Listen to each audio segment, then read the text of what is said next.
terminar esta sesión de la mañana con quizás poniéndole cara ya a ciertas especies. Y entonces tenemos el gusto de tener a la doctora María del Cora Arizmendi, que es una especialista en la conservación de aves, principalmente aves polinizadoras, que es el caso de los colibríes, y nos va a hablar un poco sobre su trabajo y todas las acciones de conservación. Gracias, Cora. Bueno, buenas tardes a todos y a todas. Muchas gracias por haberme, más para acá, por haberme invitado a este simposio. Y les voy a platicar un conjunto de trabajos que apuntan todos en una dirección. Y no crean que yo les dije a mis alumnos que así quería que saliera. Así ha ido saliendo con los años y con el tiempo. Así como los anteriores eran estudiantes muy jovencitos, pues aquí ya el Pleistoceno, todavía me acuerdo del Pleistoceno perfectamente.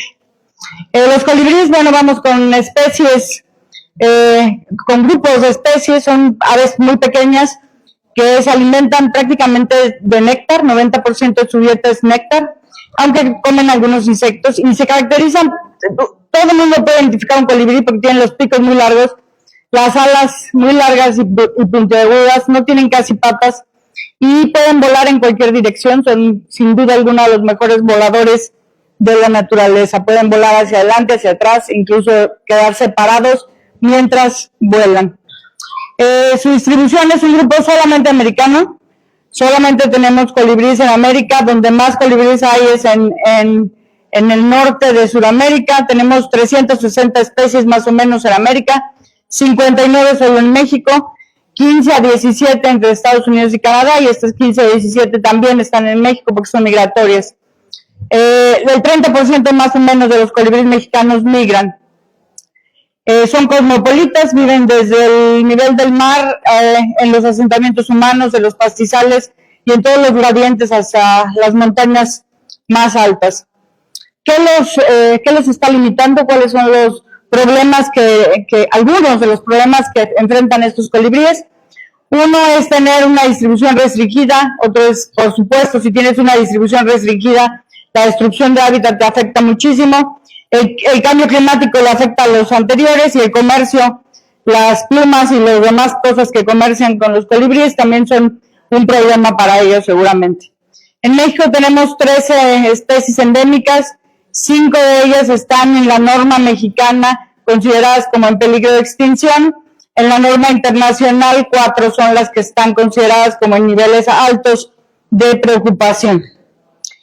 Estas son las 5 más amenazadas, digamos, en todos los casos, salvo en este que no se sabe bien, pero en los demás las poblaciones están decreciendo, y el problema de estas especies es su rango de distribución, que va desde estas dos, que son Euferusa, Aspuliocerca y Rickwalli, que tienen distribuciones restringidas, pero no tan restringidas, hasta la coqueta Atoyac, Clephornis brachylopus, que tiene 50 kilómetros cuadrados de distribución en la Sierra de Atoyac, es decir, es chiquitito el lugar donde se encuentra y no hay en ningún otro lado. Euferusa cyanophrys también la tiene muy restringida. Esta está en crítico peligro de extinción, y Euferusa está en peligro de extinción. ¿Cuáles son los peligros que enfrentan? Pues básicamente la destrucción del hábitat por cualquier cosa, por ganadería, por agricultura, por turismo o por asentamientos humanos, aunque en los asentamientos humanos algunas especies también prosperan. ¿Cómo ha cambiado la vegetación en México? Pues lamentablemente ha cambiado mucho. Ustedes ven una comparación que ya es un poco viejita, del 2003 al 2007, pero vean cómo cambió, cómo se destruyó los diferentes ecosistemas, y quedaron en algunos casos como islas remanentes. Hace como una semana la secretaria Bárcena de Semarnat nos dijo que se pierden 150,000 hectáreas por año en este momento, en 2025. ¿Cómo son las áreas naturales protegidas? Pues hay un sistema extenso de áreas naturales protegidas en México, y es una de las estrategias que el gobierno de México utiliza para lidiar con estas pérdidas tan grandes de cobertura vegetal.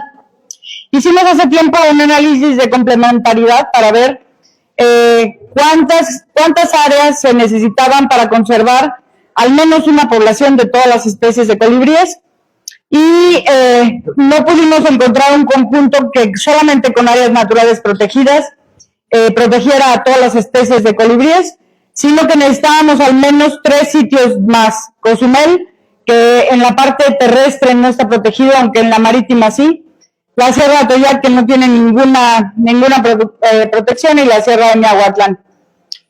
Si nosotros agregamos estas 3 áreas, que son AICA, son áreas de importancia para la conservación de las aves, pero no están en el sistema de áreas naturales protegidas, entonces tendríamos una población de cada una de las especies de colibríes para conservarse.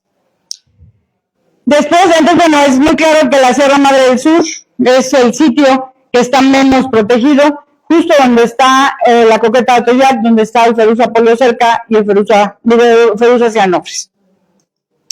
Y ahora, si nos metemos al cambio climático, ¿qué es lo que pasa con los colibríes? ¿Cuál es la principal amenaza para los colibríes con el cambio climático?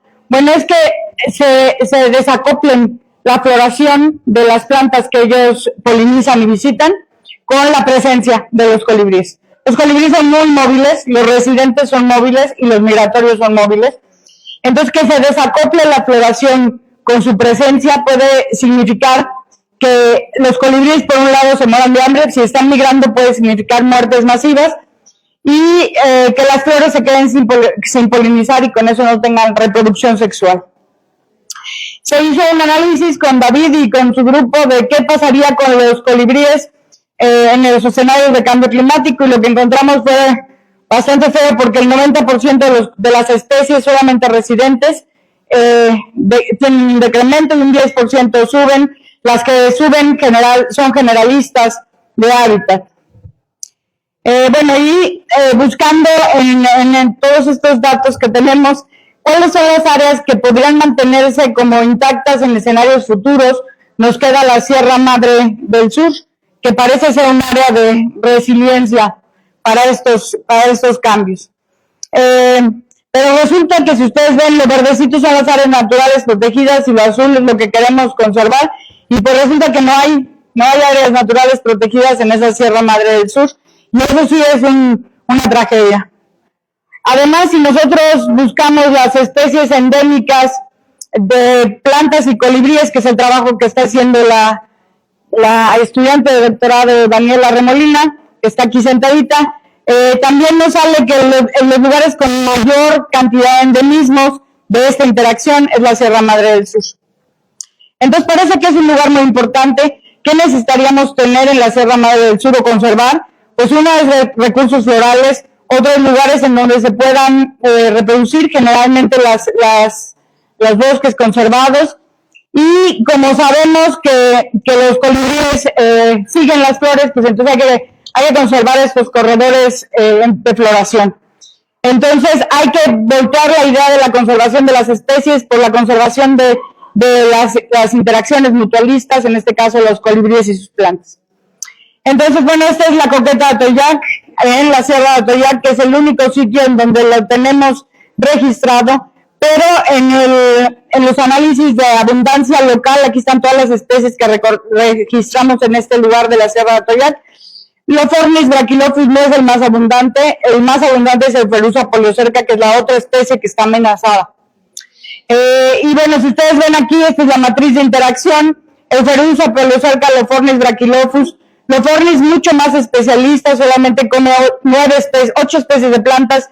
El Ferusa come de 21 especies de plantas. Si nosotros vemos, este es otro trabajo con otro grupo de trabajo donde también se analizó esto, y se analizó en un área natural, en un área con café de sombra y en un área abierta. Y lo que nos dice es, bueno, Lophornis brachylophyus solo está en el área de café de sombra y en el área conservada, y no está en las áreas abiertas, mientras que el Ferusa sí está en todas, aunque su abundancia es distinta y es sustituida como especie más abundante por otro colibrí, por Saucerotia berlina. Entonces, bueno, la Sierra de Atoyac es muy importante para la coqueta, que se conserven estas plantas, Clusia salvini, Guarea glabra y Cofa arábica, porque también se encuentra comiendo de ahí. Y para el Ferusa, Psittacanthus ramiflorus, Dambella wallichii y Malvaviscus arboreus son plantas muy importantes para su conservación. Es muy importante resaltar que hay que estudiar con más detalle los movimientos altitudinales que tienen los colibríes. Este es un trabajo que se hizo en otro lado, en Sinaloa, y se ve como en diferentes altitudes, desde la selva seca, los ecotonos y la selva de pino-encino, cómo van cambiando las composiciones de colibríes por un lado y de plantas por el otro, y cómo los colibríes se mueven entre uno y otro para su conservación. Es muy importante mantener la vista en estas interacciones y en los gradientes altitudinales. También es muy importante hacer la difusión, hacer la educación ambiental, y hemos adoptado este esquema de ciencia ciudadana junto con Conavio, con Humberto Berlanga, y hemos estado haciendo algunas herramientas para que la gente de todas las edades puedan disfrutar de los colibríes, y cuando disfrutan de los colibríes los van a conservar porque los van a querer. Muchas gracias.